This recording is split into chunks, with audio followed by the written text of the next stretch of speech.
1 Samuel capítulo 12, nós vamos ler o capítulo todos os 25 versículos.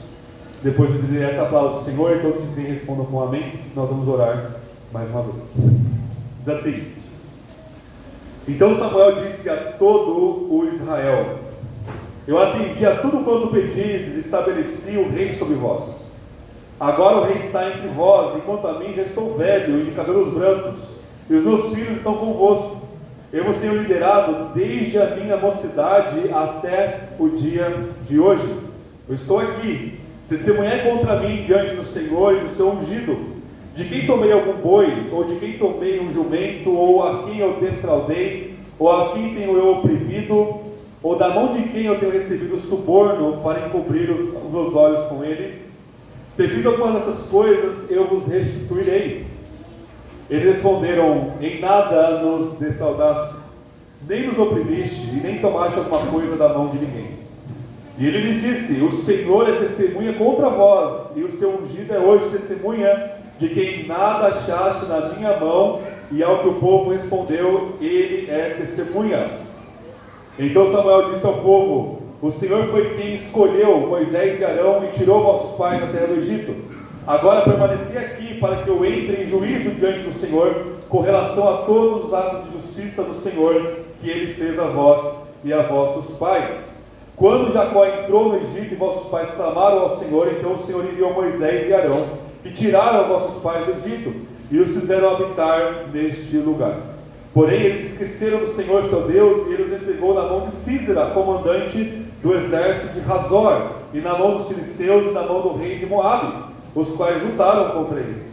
Eles clamaram ao Senhor e disseram: Pecamos, abandonamos o Senhor e servimos aos Baalins e às Astarotes, mas agora livra-nos da mão dos nossos inimigos e te serviremos.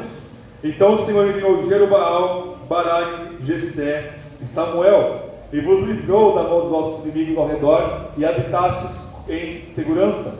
Mas quando vistes que Naás, rei dos Amonitas, vinha atacar-vos, disseste a mim: Não reine sobre nós um rei, embora o Senhor vosso Deus fosse o vosso rei. Agora o rei que escolheste e pediste está diante de vós, e o Senhor estabeleceu sobre vós um rei. Se temerdes o Senhor e o servirdes, e o atenderdes a sua voz, e não fordes rebeldes às suas ordens, e se tanto vós como o rei que reina sobre vós seguirdes o Senhor vosso Deus, tudo vos irá bem. Mas se não atenderdes a voz do Senhor, e fordes rebeldes às suas ordens, a mão do Senhor será contra vós, como foi contra vossos pais. Portanto, ficai aqui e vede que grande coisa o Senhor vai fazer na vossa presença. Não é tempo da colheita do trigo? Clamarei ao Senhor para que ele envie trovões e chuva, e sabereis se vereis que cometeste grande pecado diante do Senhor, quando pedistes para vós um rei. Então Samuel invocou o Senhor, e o Senhor enviou trovões e chuva naquele dia. Por isso todo o povo teve grande temor do Senhor e de Samuel. Todo o povo disse a Samuel: Interceda por nós, pelos teus servos, junto ao Senhor teu Deus, para que não morramos, porque acrescentamos este mal de pedirdes para nós um rei a todos os nossos pecados. Então Samuel disse ao povo: Não temais, vós cometeste todo este mal, mas não vos desvieis de seguir o Senhor, mas servi-lo de todo o coração, e não vos desvieis para seguir ídolos inúteis, que não valem nada, e que também não vos livrarão, porque são inúteis, pois o Senhor não desamparará o seu povo, por amor ao seu grande nome, porque agradou ao Senhor fazer de vós o seu povo. Quanto a mim, longe de mim pecar contra o Senhor, deixando de interceder por vós. Eu vos ensinarei o caminho bom e direito. Apenas temei o Senhor e servi-o fielmente, de todo o coração, pois vede quão grandiosas coisas vos fez. Porém, se insistirdes em praticar o pecado, tanto vós como vosso rei morrerão. Essa é a palavra do Senhor. Amém? Vamos orar mais uma vez? Senhor, estamos diante de Ti, da Sua palavra, diante do Seu ungido, que não é Saul, nem Davi, nem Salomão, mas nosso Senhor Jesus, que está à sua destra, diante da qual todos iremos prestar contas. Senhor, lava-nos nossos pecados com o sangue de Cristo, purifica-nos de nossas iniquidades, lava-nos com a água purificadora da sua palavra, ajude-nos a viver para ti, ó Deus. Converta corações empedernidos, corações de pedras, e ó Deus, dá-nos uma visão cada vez mais clara da glória de Cristo, limpando nossos olhos das escamas dos nossos pecados. Tudo isso pelo seu Espírito que habita em nós, está entre nós, agindo poderosamente, pela sua palavra que Ele usa como sua espada, pelo nome do nosso único mediador, o nosso Senhor Jesus. Amém. Irmãos, hoje nosso país comemora o 7 de setembro, que é a nossa independência. Nós já tivemos até desfiles aqui na nossa cidade, aqui no Parque Ecológico, logo pela manhã. E é uma história que todo mundo conhece. 1800, não é uma coisa que acontece do dia para a noite, de uma só fala, de uma só pessoa, mas existe uma série imensa de eventos que levou a isso. 1808, lá, a família real de Portugal foge de Napoleão Bonaparte, elas fogem para o Brasil, e isso coloca o Brasil como sede da monarquia de Portugal. E uma série de eventos, novamente, em 1821, nós temos algumas revoluções em Portugal, falando para eles voltarem e tudo mais.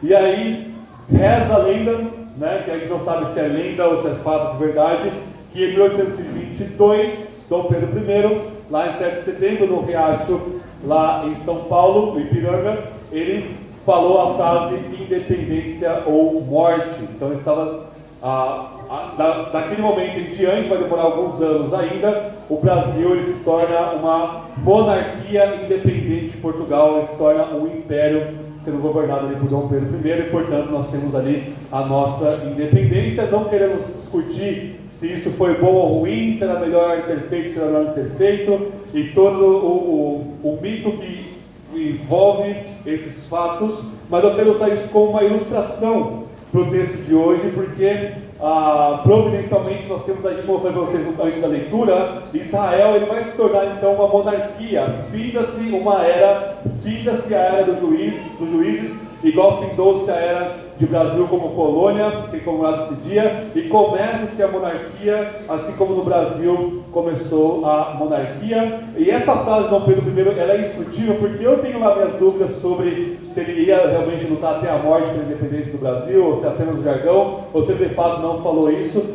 Mas o fato é que,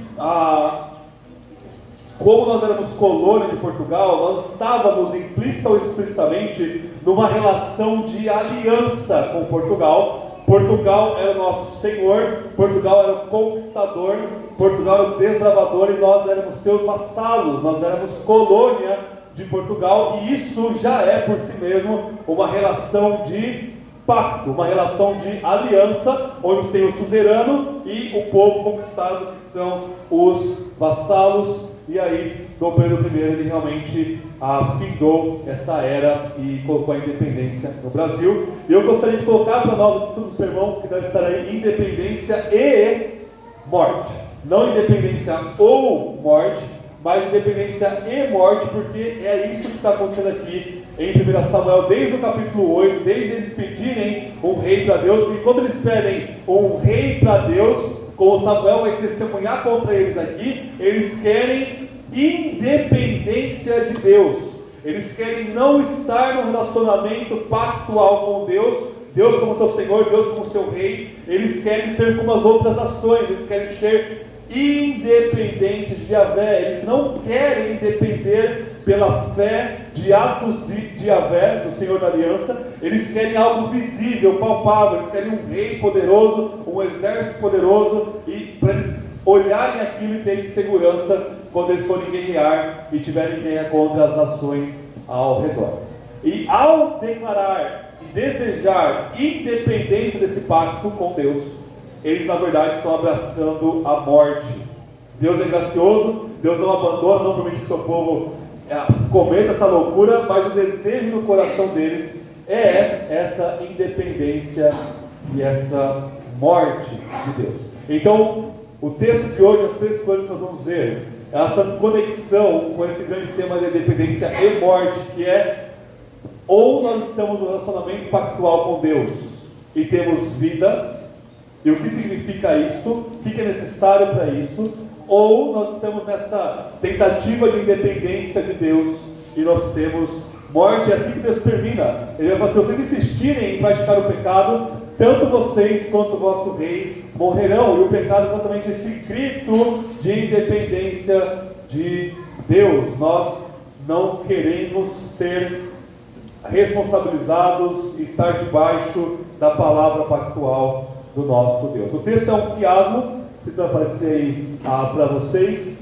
A gente vai seguir mais ou menos esse quiasmo, onde nós temos o testemunho de Samuel, lá no comecinho, as palavras de Samuel. A gente tem a palavra do povo no verso 4, a palavra do povo no verso 19, o testemunho de Deus nos versos que vão depois e antes do testemunho do povo, no 5 e no 18, e o meio desse texto, que é a parte mais importante, é onde Samuel ele vai recontar a história de Israel de uma certa perspectiva. Diante de todas essas falas de Samuel, do povo, de Deus, Samuel de novo, de Deus, do povo, e terminando com Samuel, isso tudo faz parte de uma renovação da aliança e de uma renovação do reino, com Samuel como o profeta que vai estar dando a palavra de Deus ali para eles. Então o texto diante de nós, ele junta essas duas coisas que sempre estão juntas na Bíblia: o reino de Deus e o pacto de Deus.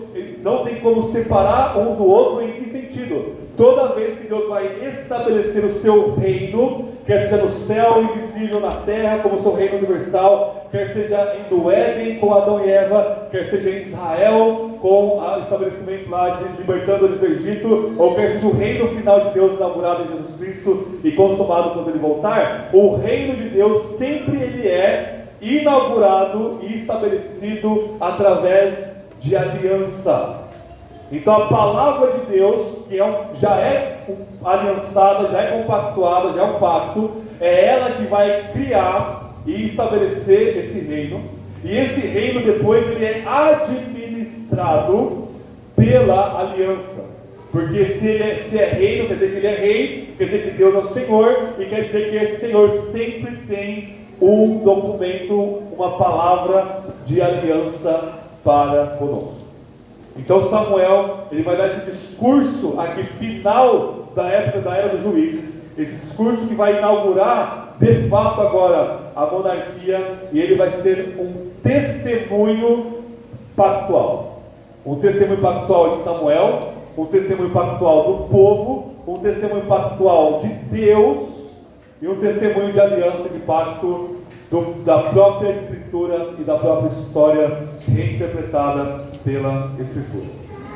O primeiro ponto que eu gostaria de colocar para nós aqui, e eu vou juntar a parte A e B e A e B de retorno, é esse testemunho de Samuel e o testemunho do povo, que faz parte então desse grande testemunho pactual que nós temos no capítulo 12. Ele vai dizer no capítulo 12, verso 1, ele chama todo Israel. Então o Israel está unificado aqui sob a liderança de Samuel, e ele fala assim: olha, tudo que vocês me pediram eu coloquei para vocês, e eu tenho servido vocês desde a minha mocidade, desde que era um menino. Deus chamou ele lá, que a gente viu no capítulo 1 e 2 de Samuel, ele está servindo a Deus, e agora aqui no capítulo 12, ele já está de cabelos brancos, ele já está velho, ele já está idoso, e agora ele vai passar então esse bastão de autoridade para Saul. Então Samuel, ele foi um sacerdote, ele é um levita, ele foi um juiz, ou seja, ele de forma informal governava Israel, libertava Israel, e ele era, acima de tudo, um profeta. E ele vai passar agora essa autoridade para a monarquia que eles pediram na pessoa de Saul. E para finalizar essa sessão da história da redenção e começar essa nova parte da história da monarquia de Israel, ele coloca a sua conduta em xeque, né? Ele quer ser testado por Israel, ele quer que Israel reconheça que a sua liderança é uma liderança dada por Deus, sustentada pela graça de Deus. Ele fala: olha, se eu pequei contra vocês, em qualquer pecado que vocês possam me acusar, por favor, falem contra mim, que eu vou me arrepender e eu vou restituir tudo o que vocês falaram, né? E a linguagem aqui do verso 3 é uma linguagem oposta do capítulo 8, quando ele fala que quando eles pediram um rei, de acordo com as nações que o nosso Fernando trouxe lá no capítulo 8, esse rei iria tomar tudo deles, iria tomar o gado, iria tomar a mulher, iria tomar a vida deles. E Samuel fala: eu não sou assim. Ele não é um motivo de orgulho, ele não está sendo orgulhoso aqui, ele está realmente reconhecendo que a liderança do povo de Deus, ela precisa ter essa irrepreensibilidade.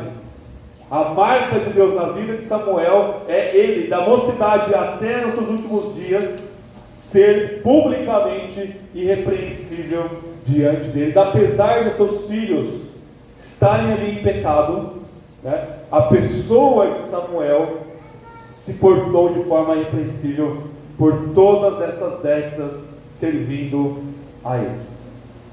Então, o pacto que Deus está renovando aqui com Israel exige um reconhecimento, um testemunho da qualidade do mediador que está liderando esse pacto. Mesma coisa com Moisés, quando o povo ficava acusando falsamente Moisés, mesmo que for Miriam, mesmo que era Arão, o irmão e irmã dele, Deus mandava lepra, Deus matava, Deus mandava punições e pragas, porque eles estavam acusando o mediador da aliança, que era Moisés. E agora aquele está mediando, aquele está nesse ofício triplo de juiz, sacerdote e profeta, é o próprio Samuel, e o povo também não pode ter nenhuma palavra contra ele. Então, no pacto de Deus com o seu povo, sempre tem um mediador, e esse mediador precisa ser irrepreensível.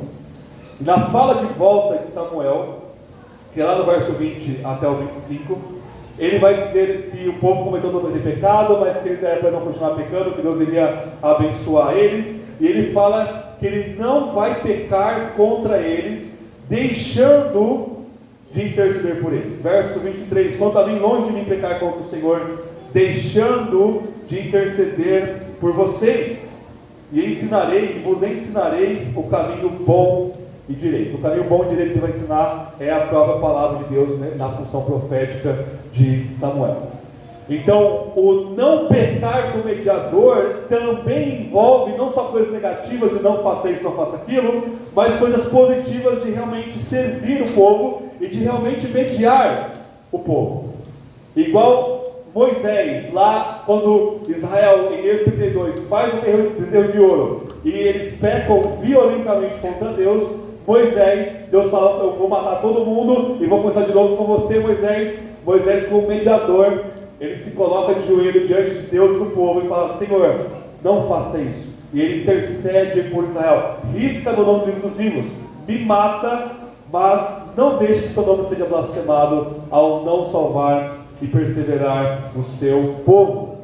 Então Samuel, ele tem essa clara compreensão, essa clara verdade de que ele, como mediador, ele precisa orar e interceder pelo povo, senão não há esperança pelo povo. Então, os termos da aliança exigem um mediador entre nós e Deus, e esse mediador, ele precisa ser alguém realmente imaculado, ele precisa ser alguém irrepreensível, e ele precisa ser alguém que realmente ame e interceda pelo povo e o sirva o povo com a palavra de Deus. Esse é o testemunho de Samuel, ou o testemunho do povo em relação a Samuel. E o testemunho do povo em relação a si mesmo é que eles pecaram, né? Então no verso 4 do 1 Samuel 12, eles responderam: em nada nos defraudastes, nem nos oprimiste, nem tomaste coisa alguma da mão de ninguém. Então eles confessam a repreensibilidade ali de Samuel. E no verso 19, que é o quiasmo de retorno, todo o povo disse: Samuel, intercede pelos teus servos e pelo Senhor teu Deus, para que não morramos, porque acrescentamos este mal de pedir para nós um rei a todos os nossos pecados. Então o que o povo confessa diante dessa renovação da aliança? A adequação do mediador e a inadequação deles mesmos, porque eles pecaram e estão acrescentando ainda outros pecados ainda piores, como a unção de Saul sobre eles. E meus irmãos e irmãs, esse primeiro ponto é muito óbvio, muito claro quando nós vemos ele à luz do Evangelho, não é mesmo? Porque agora a aliança que nós temos com Deus não é essa aliança que ele fez com Moisés, mas da aliança que Ele fez com o novo Moisés, que é Jesus Cristo, nosso Senhor. E nessa nova aliança, nós precisamos confessar essas duas coisas. Nós precisamos confessar a absoluta adequação do nosso mediador Jesus Cristo e a absoluta inadequação e incongruência da nossa vida em relação a Deus. Se você não confessar essas duas coisas, não existe termos de aliança entre você e Deus.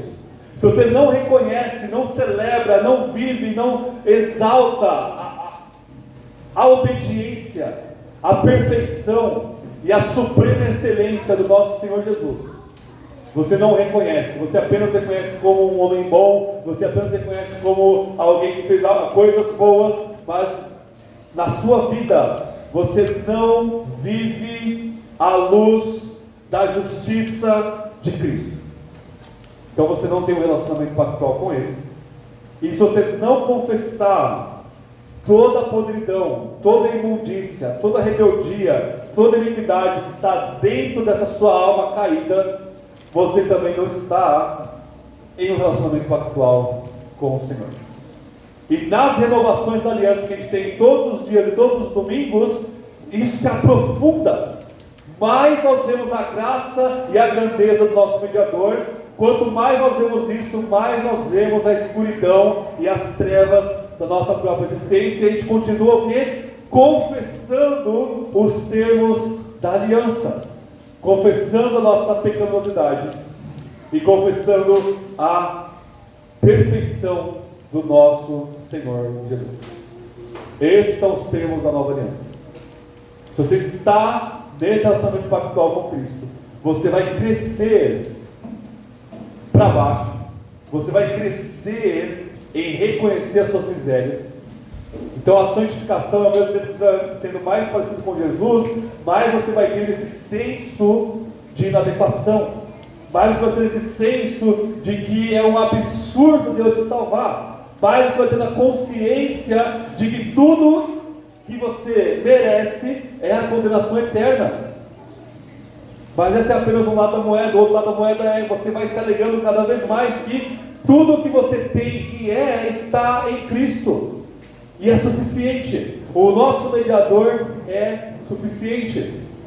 E em Hebreus capítulo 7, verso 25 e 26, após falar de Jesus como sumo sacerdote nosso, da ordem de Melquisedeque, não de Levi, ele vai dizer assim: irmãos, era necessário, nós precisávamos de um sumo sacerdote como este, santo, inocente, imaculado, separado dos pecadores, tendo sido feito superior aos céus.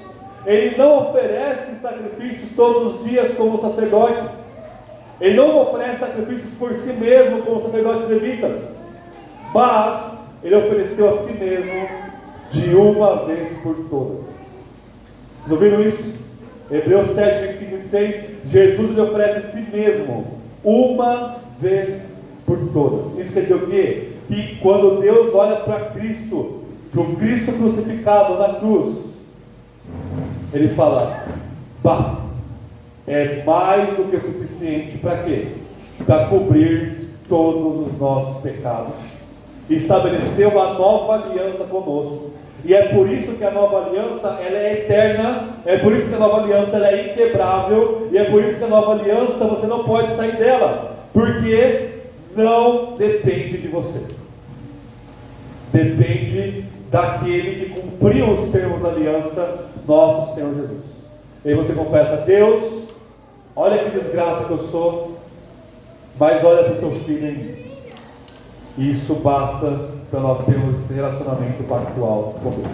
E toda vez que você se esquece disso, você precisa de parar um momento igual esse e renovar a sua visão e a sua compreensão da suficiência de Cristo Jesus. Você vai começar a olhar para Ele e você vai ver toda a perfeição moral de Deus, todos os detalhes da formosura da justiça absoluta de Deus. Você vai ver ali todo o espetáculo do que é ser a palavra de Deus encarnada, a vontade de Deus ambulante e andando entre nós. Você vai ver que Ele é o homem, o ser humano, e que Ele fez tudo isso para nos salvar e para a glória de Deus Pai. E isso que envolve essa primeira confissão nossa da aliança. Você se mantém nos seus pecados, você se mantém calado, você se mantém sem olhar a beleza da glória de Cristo em perfeita obediência ao Pai, e você mantém-se nesse seu orgulho de não reconhecer que você é pior do que o pior diabo do inferno, você não vai estar num relacionamento pactual com Deus. Segundo lugar, nós temos o testemunho do próprio Deus em relação à aliança. Nós temos verso 5, Samuel, ele lhes disse: o Senhor é testemunha contra vós, e o seu ungido é hoje testemunha de que nada achaste na minha mão. Ao que o povo respondeu: ele é testemunha. E a partir do verso 16, então Samuel, ele chama Deus, Deus é testemunha. Então, diante de uma corte de tribunal, Deus no Antigo Testamento, ora ele é juiz, ora ele é testemunha de acusação contra o seu próprio povo e contra as nações. Aqui Samuel conclama Deus para ser testemunha de acusação. E no verso 16 diz assim: portanto, ficai aqui agora e vejam essa grande coisa que o Senhor vai fazer em vossa presença. Não é tempo de colheita do trigo? Clamarei ao Senhor para que Ele vos envie trovões e chuva, e sabereis e vereis se cometestes grande pecado diante do Senhor, quando pedistes para vós um rei. Então Samuel invocou o Senhor, e o Senhor enviou trovões e chuva naquele dia. Por isso todo o povo teve grande temor do Senhor e de Samuel. A época aqui do capítulo 12 era mais ou menos maio ou junho, que era a época da colheita do trigo. Era o começo de verão, e é uma época em Israel que não chove, exatamente porque já choveu. Agora é hora da gente colher aqui a nossa plantação, colheita do trigo. Então aquele céu sem nuvens. No mesmo dia Samuel ele ora, e no mesmo instante Deus manda uma tempestade. Ele manda trovões e ele manda chuva para confirmar que ele está ali testemunhando a aliança que Samuel está renovando com eles ali. E vejam, essa é uma das partes talvez mais difíceis da gente conseguir entender a Bíblia como um todo, que é os termos da aliança de Deus com Israel lá no Monte Sinai. Porque lá no Monte Sinai nós temos uma mistura de graça e julgamento, que é o que está acontecendo aqui também em 1 Samuel 12. Quando Deus se manifesta em trovão, isso é uma teofania, uma manifestação visível da presença de Deus, que vai lembrar esse povo de Israel da manifestação de Deus lá no Sinai, que também se manifestou em trovões, em fumaça, fogo, trombeta, o espetáculo lá no Monte Sinai. Por quê? Lá no Monte Sinai nós temos graça, nós temos misericórdia de Deus. Deus primeiramente salva o seu povo do Egito, Deus sustenta o seu povo no deserto, Deus leva eles ao Monte Sinai, e Deus dá a lei. A lei é um presente, é uma graça. Então tem muita graça lá no Monte Sinai, mas ao mesmo tempo existe juízo no Monte Sinai, porque todas as vezes na Bíblia que vai remeter a essa manifestação de Deus no Sinai em trovões e fogo, é quando Deus vem em julgamento. Então Deus, ao mesmo tempo que está salvando o seu povo, ao mesmo tempo que está vindo em julgamento ao seu povo, Ele está misturando salvação e julgamento no mesmo ato de estabelecer a aliança com eles no Sinai, mediada por Moisés com o povo de Israel. Existe essa mistura, porque o povo ainda é pecador, tem o pescoço duro, a afeição dura, o coração duro. Existe um remanescente em meio a toda essa história que vai sendo perseverado ali, mas Israel é um povo misto do remanescente junto com ímpios que são descendentes de Abraão, fisicamente e etnicamente falando. Então, quando Deus vem para testemunhar da aliança, e renovar essa aliança do Sinai, e renovar aqui o reino, aqui agora na pessoa de Saul, ele vem contra eles. Samuel disse: o Senhor vai vir contra vocês em testemunho. Ao mesmo tempo que essa teofania é graça, porque quando Deus vem em testemunha, o povo se arrepende, o povo confessa, e Samuel intercede, e Deus sustenta o seu povo. Esse paradoxo, ele só vai ser resolvido no Evangelho, na cruz. Porque agora na cruz nós temos aquele que obedece à aliança, aquele que merece a vida, aquele que merece tudo que a aliança promete. Esse, ele toma todas as maldições da aliança por nós e estabelece a nova aliança. Então a antiga aliança é cumprida na cruz. E esse paradoxo, Deus ele foi contra Jesus, porque ele levou nossos pecados, mas 3 dias depois ele vai a favor de Jesus ao ressuscitá-lo dentre os mortos. E ali estabelece-se o reino de Deus e a nova aliança de forma pública com a ressurreição do filho de Davi.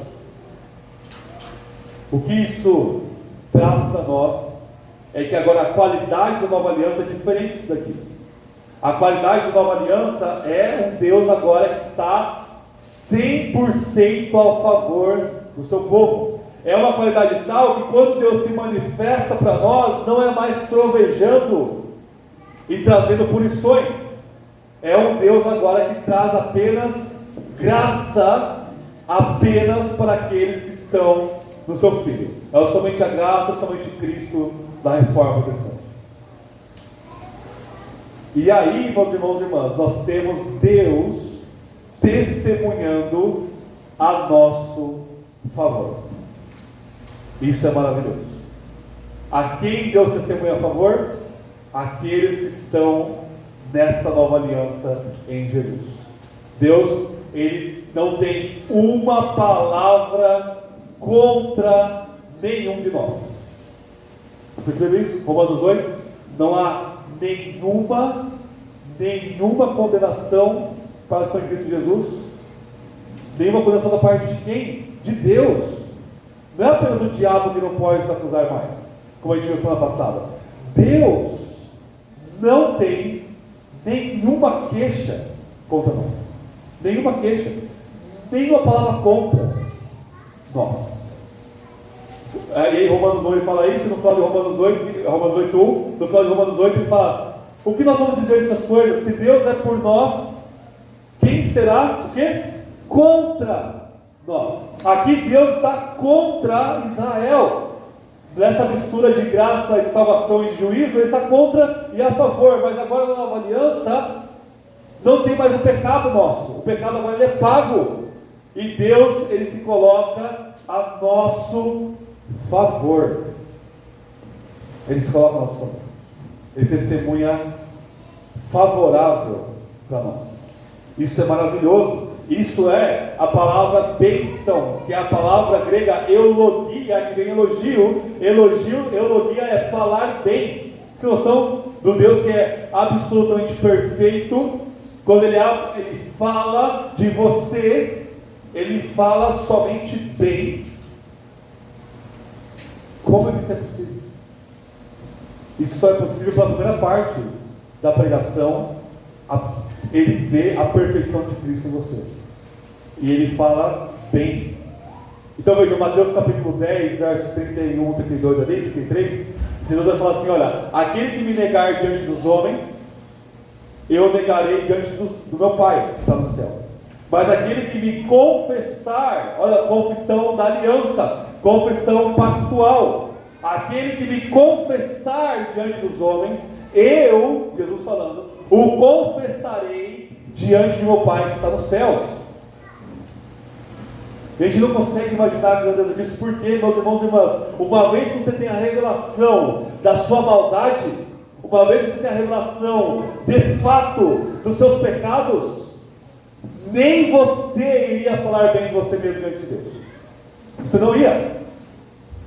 Você não iria se confessar diante de Deus. Você está achando que você ia tentar falar bem diante de você diante de Deus, é porque você ainda está ou numa cegueira total ou numa imaturidade muito grande. Você conhece quase nada de você mesmo. Mas aqueles que têm essa revelação do Espírito, da graça de Cristo e dos nossos pecados, nós sabemos, irmãos e irmãs, se nós fôssemos sinceros diante de Deus, nós só teríamos mal para falar de nós. Isso é confissão de pecado, não é? Senhor, não tem nada que eu possa falar de bom de mim. Me mande agora para o lago de fogo. Me condene agora, por favor. Porque olha isso daqui. É o que os profetas falaram. Isaías, ele viu a santidade de Deus e fala: ai de mim que estou perecendo. Ele falou assim: maldito seja eu, porque eu sou um homem de lábios impuros. O profeta, diante da glória de Deus, ele confessa a sua impureza labial. Eu sou impuro. É isso que nós confessamos diante de Deus, quando há um vislumbre da luz de Deus entra na nossa alma. E aí nós temos aquele que é perfeito, aquele que nunca pecou, aquele que é a encarnação da vontade da palavra de Deus. Ele chega diante do Pai, ele olha para nós e diz: Pai, eu não tenho nada contra ele, pelo contrário, eu tenho tudo a favor dele. Tudo que possa ser falado de bom de alguém diante do Pai, Jesus fala. Por quê? Porque ele nos cobre com a própria justiça dele. Ele nos veste com essa justiça. E Deus é testemunha dessa lei. Deus, ele é a favor do seu povo. O que você precisa fazer? Nada. Crer que Cristo fez o suficiente, que você não vale nada, e que quando Deus olha para você, então, nessa fé, Ele te olha favorável. Ele te olha favorável. Terceiro e último lugar, o testemunho de Samuel em relação à escritura, do verso 6 até o verso 15. Samuel, ele vai recontar a história de Israel. Ele vai, e ao recontar a história de Israel, ele começa lá com Moisés e Arão no verso 6. Tirou os seus pais da terra do Egito. Ele tirou a primeira geração do Egito. Ele enviou Moisés.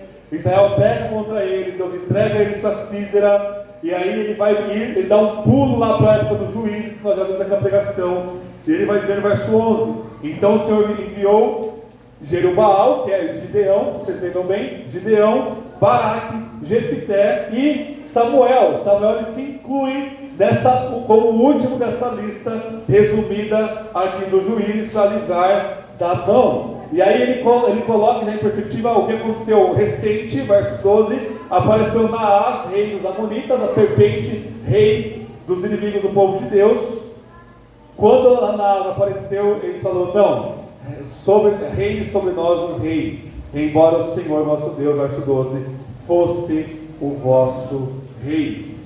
Agora o rei que escolheste, verso 13, que pedisse está diante de vós, e o Senhor estabeleceu sobre vós um rei. E aí o verso 14 é os termos da aliança renovada, que Deus já falou lá em Deuteronômio: se temerdes o Senhor, e o servirdes, e atentardes a sua voz, e não fordes rebeldes às suas ordens, e se tanto vós como o vosso rei, que reina sobre vós, seguirdes o Senhor, vosso Deus, tudo vos irá bem. 15. Mas se não atenderdes a voz do Senhor, e fordes rebeldes às suas ordens, a mão do Senhor será contra vós, como foi contra vossos pais. Rapidamente aqui nós temos um resumo da história bíblica. Rapidamente aqui nós temos uma história que ela é biblicamente interpretada. É o que a gente chama de história deuteronômica, porque Samuel, ele tem Deuteronômio em mente, e Deuteronômio ele usa para ler, interpretar e recontar a história de Israel. Então o livro de Josué, Juízes, Samuel e Reis é essa leitura deuteronômica da história, essa leitura pactual da história. Israel quebrando o pacto, indo para o exílio, mas Deus aqui em momentos renovando a sua aliança com o seu povo. E todos os termos aqui do verso 14 são termos da aliança que Deus faz com eles, e que ele repete e reitera no livro de Deuteronômio. Os termos são temer a Deus, verso 14, Servir, que é a mesma palavra para culto, que é a mesma palavra para trabalho, cultuar a Deus de forma ativa no serviço, ouvir, atender a sua voz e não ser rebelde às suas ordens. Então, nós temos aqui a história bíblica como testemunha dessa renovação de aliança aqui em 1 Samuel 12. Ele está dizendo: olha, vocês são punidos quando vocês quebram a aliança, e Deus, quando vocês se arrependem, Deus renova a aliança com vocês. Basta vocês se arrependerem, servirem ao Senhor com temor e ouvindo a sua voz, sem vocês se rebelarem. Samuel está citando completamente aqui o que? Não a história, mas a Escritura interpretando a história redentiva para nós. Isso quer dizer que a Escritura, ela é o próprio documento da aliança. E sendo o próprio documento da aliança, ela testemunha a favor ou contra o povo de Deus aqui em 1 Samuel 12. E os termos da aliança são estabelecidos não por nós, mas por Deus. E aí, quando diz no final do verso 14, se vocês fazerem tudo isso, tudo vos irá bem. Esse bem, meus irmãos e irmãs, não é os vassalos, os servos que determinam o que é esse bem. Quem determina esse bem é o próprio Senhor da aliança, é o próprio Yahvé que determina o que é este bem. E o mal, no verso 15, é a mão de Deus contra o povo, contra Saul, contra o rei, se eles pecarem. Este mal também é determinado por Deus. Ou seja, os termos da aliança, tanto o que deve ser feito como as punições e as sanções da aliança, são determinadas pelo Senhor da aliança. E agora, no Novo Testamento, na Nova Aliança, os termos são: crer em Cristo, e essa fé verdadeira vai te colocar nessa nova aliança. Não crer em Cristo vai te colocar fora dessa aliança. E também nós temos a mesma recompensa e punição. Ao estar na nova aliança, tudo, verso 14, nos irá bem. Romanos 8:28. Deus faz com que todas as coisas cooperem para o bem daqueles que o amam. E esse bem, ele é um bem pactual. Deus está como o Senhor da aliança, governando tudo que existe para o bem do seu povo, compactuado com ele. E esse bem é o verso 29 de Romanos 8. Os que de antemão conheceu, também os predestinou para serem o quê? Conformes à imagem do seu Filho, para que ele seja o primeiro dentre muitos irmãos. Então o bem agora da nova aliança é nós sermos moldados e conformados a Jesus. E o mal de você não estar nessa aliança é você não ser conformado à imagem de Cristo. Então qualquer um aqui que está no relacionamento da nova aliança com Deus pode dizer: tudo me vai bem. Ah, eu estou pobre, eu estou doente, eu estou em estado terminal, eu estou em luto, eu estou com um monte de problema. E você pode olhar para o céu e dizer: Senhor, tudo me vai bem, porque tudo está sendo usado para que eu seja moldado ao caráter de Cristo. Pelo contrário, se você não está em Cristo Jesus, tudo vai mal na sua vida. A mão de Deus é contra você em cada coisa que você é e faz, e isso redefine sucesso. Isso redefine os termos mundanos para ser bem sucedido ou não. Porque para Deus ser bem sucedido é ser parecido com Jesus. Então não importa se você tem uma boa carreira, uma boa família, uma boa saúde, se você viaja todo ano, isso tudo é um sinal de maldição de aliança sobre a sua vida. Está sendo acumulado para que você pague no dia final, aumentando ainda mais a sua condenação no inferno. E pelo contrário, se você está em Cristo Jesus, Paulo vai dizer: nada pode se separar do amor de Cristo. Nem tribulação, nem angústia, nem miséria, nem fome, nudez, perigo ou espada. E ele vai dizer: é em todas essas coisas nós somos mais do que vencedores por meio daquele que nos amou. É na tribulação, na angústia, na miséria, na pobreza, no perigo, na espada, na nudez, na falta de ter roupa, é que nós somos mais que vencedores em Cristo Jesus. Tudo nos vai bem. Isso inverte a lógica deste mundo caído. Então, meus irmãos e irmãs, nessa nova aliança nós temos com Deus, que reflete, é antecipada e é tipificada aqui nessa renovação de aliança em 1 Samuel 12. Nós temos a confissão do povo, da adequação do mediador e da inadequação de si mesmo. Nós confessamos que o nosso mediador é perfeito e que nós somos perfeitamente pecadores. Nós temos o próprio Deus entrando como uma testemunha dessa aliança, e na nova aliança ele entra favorável àqueles que estão em seu Filho. E nós temos testemunho bíblico, e é aqui que você vai se julgar e se examinar se você está nessa nova aliança. Tem uma passagem muito interessante em Isaías 8, capítulo 8, verso 20, que Isaías diz assim: olha, se o povo não disser a lei e ao testemunho, eles jamais verão a luz do dia. Então o nosso testemunho é a lei, a escritura, a palavra de Deus.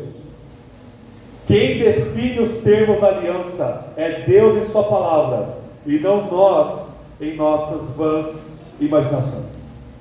3 aplicações práticas para nós caminharmos para o fim, que 1 Samuel 12 nos ensina de forma clara. A primeira delas é que a igreja não depende da política. Okay? 1 Samuel 12 está falando que o povo de Israel não depende de Saul, não depende de um rei, não depende do reinado, não depende da monarquia, depende de quem? De Deus e Yahvé como seu rei.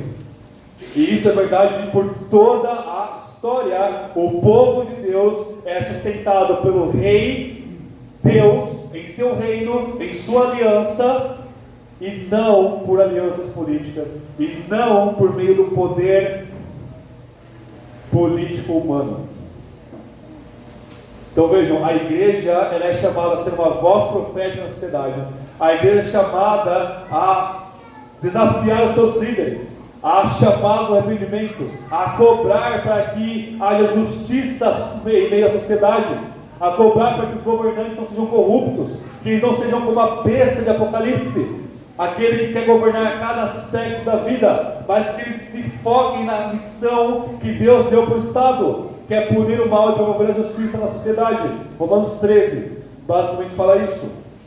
Mas, independente disso, nós não dependemos do Estado para nada. E o brasileiro ele sempre quer depender do Estado para tudo. A gente precisa remodelar essa mentalidade aos termos bíblicos.